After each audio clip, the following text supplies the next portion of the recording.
You are looking at Julian's pronunciation guide, where we look at how to pronounce better some of the most mispronounced words in the world, like this other curious word. But how do you say what you're looking for today?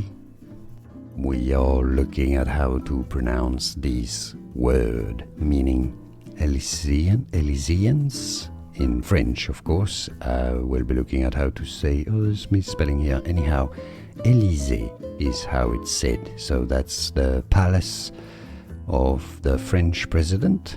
It's also a famous avenue in Paris, Champs-Elysees. Élysée is how you say this single word alone. Élysée. Here are more videos on how to pronounce more confusing words and names too many mispronounced. Like this video if you found it useful. I appreciate your support. I'll see you soon and thanks for watching.